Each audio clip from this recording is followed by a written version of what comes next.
Halo,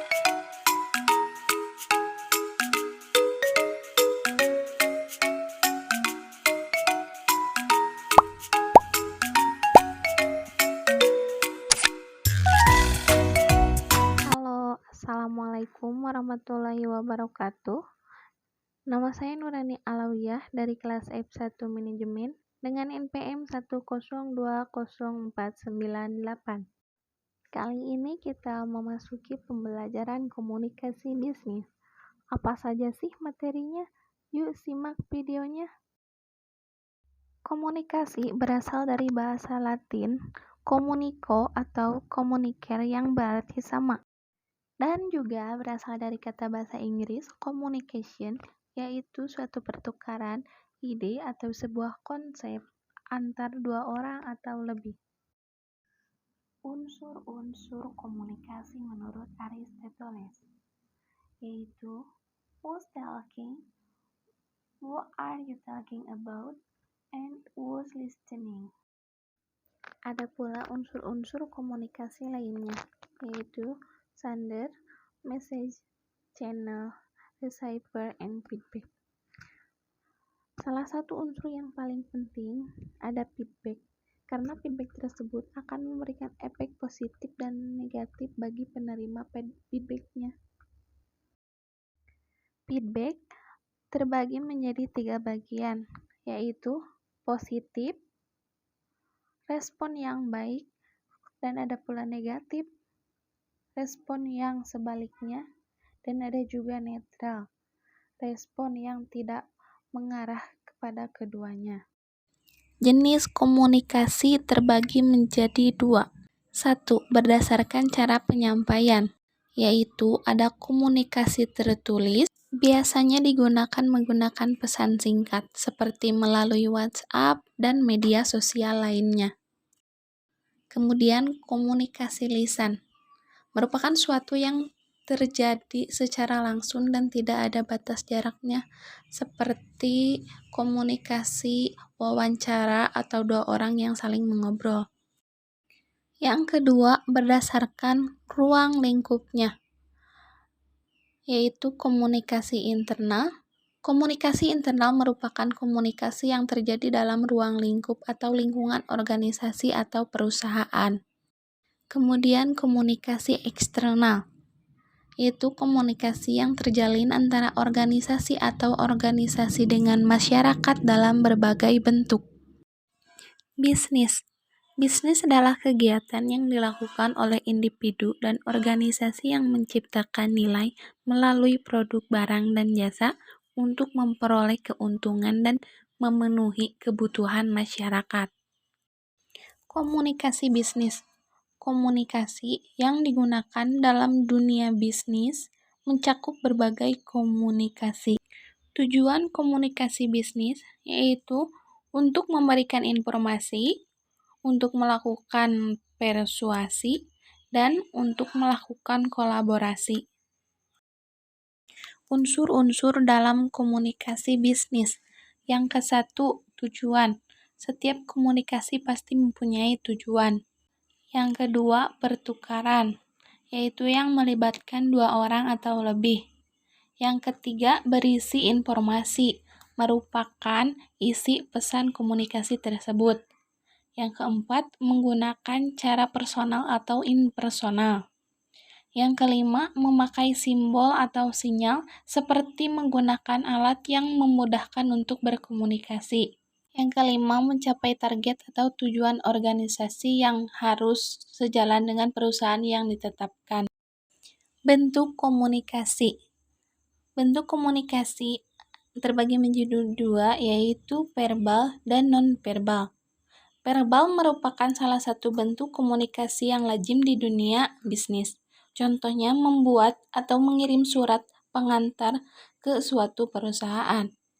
Dan non-verbal itu salah satu bentuk komunikasi yang dilakukan dengan menggerakkan tubuh. Contohnya mengerutkan dahi yang sudah berpikir keras. Perencanaan pesan-pesan bisnis. Perencanaan pesan-pesan bisnis merupakan satu langkah strategis bagi pencapaian tujuan suatu organisasi secara menyeluruh. Pesan-pesan bisnis yang terencana dengan baik mempermudah pencapaian tujuan komunikasi. Perencanaan pesan ditentukan hal-hal yang mendasar dari suatu pesan yang akan dikomunikasikan. Tahap perencanaan tersebut meliputi penentuan tujuan, analisis audiens, penentuan ide pokok, dan pemilihan saluran dan media. Penentuan tujuan bisnis.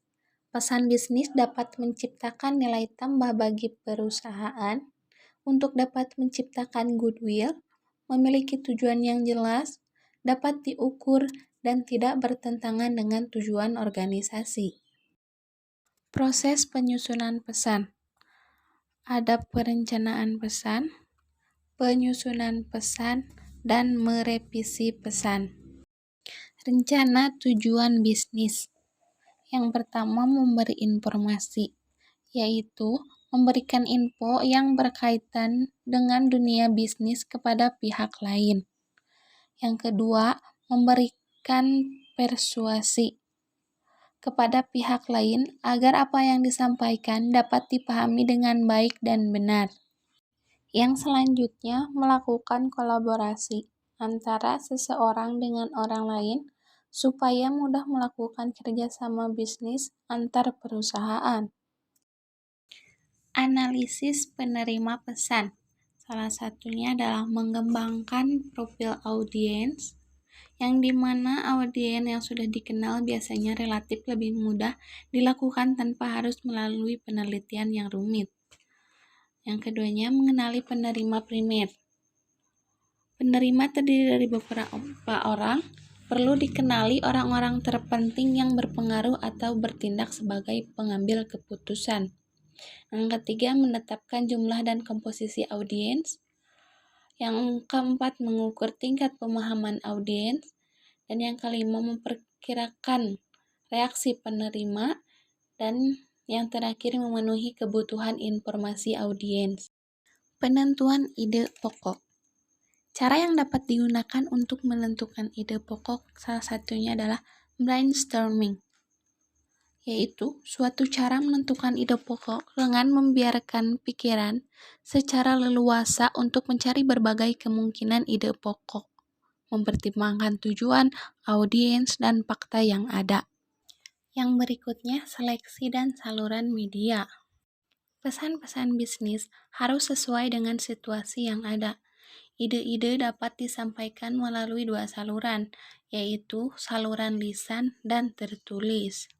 Saluran komunikasi tertulis, yaitu pesan-pesan tertulis dalam bisnis dibuat dalam berbagai bentuk, misalnya surat, memo, proposal, dan laporan. Saluran komunikasi lisan. Komunikasi lisan merupakan saluran yang paling banyak digunakan dalam bisnis. Komunikasi itu antara lain percakapan antara dua orang yang secara langsung, melalui telepon, wawancara, pidato, seminar, pelatihan, dan presentasi bisnis. Materi selanjutnya ada teknik dalam komunikasi bisnis. Terdapat 3 teknik utama dalam komunikasi bisnis. Yang pertama, teknik komunikasi verbal. Teknik ini digunakan untuk mendiskusikan sebuah gagasan atau ide, mengekspresikan opini, menjawab pesanan dan pendengar yang baik. Yang selanjutnya, teknik komunikasi nonverbal. Menurut data laporan psikologi komunikasi bahwa lebih dari 90% disampaikan melalui komunikasi nonverbal, yaitu 55% bahasa tubuh, 38% nada bicara, dan 7% adalah kata yang disampaikan. Data ini menunjukkan bahwa bahasa tubuh adalah hal penting ketika berinteraksi dengan rekan bisnis. Dan yang terakhir ada komunikasi tertulis. Email adalah salah satu contoh komunikasi tertulis paling mudah ditemui dalam komunikasi tertulis. Kebanyakan perusahaan menggunakan email atau media pesan elektronik lainnya untuk berkomunikasi dengan timnya. Dan materi yang selanjutnya ada perencanaan, pengorganisasian, dan revisi pesan bisnis. Hal-hal yang menyebabkan pesan-pesan tidak terorganisasi dengan baik, salah satunya adalah karena bertele-tele, menyajikan ide yang tidak logis, memasukkan bahan yang tidak relevan, dan tidak tercakup dalam pembahasan. Nah, pentingnya pengorganisasian yang baik yaitu subjek dan tujuan jelas, informasi berhubungan dengan baik, ide disajikan secara logis, dan informasi tercakup ke dalam semuanya. Manfaatnya, membantu audiens memahami suatu peran, membantu audiens menerima suatu peran, menghemat waktu, dan mempermudah pekerjaan komunikator. Dan materi yang terakhir adalah penulisan pesan positif, negatif, dan persuasif. Strategi penulisan untuk permintaan pesan-pesan rutin dan pesan-pesan positif adalah dengan melakukan pendekatan langsung. Isi pesan rutin yang pertama adalah pembukaan, yang isinya adalah ide-ide pokok. Yang kedua, pertengahan atau isi, yang isinya yaitu penjelasan secara rinci.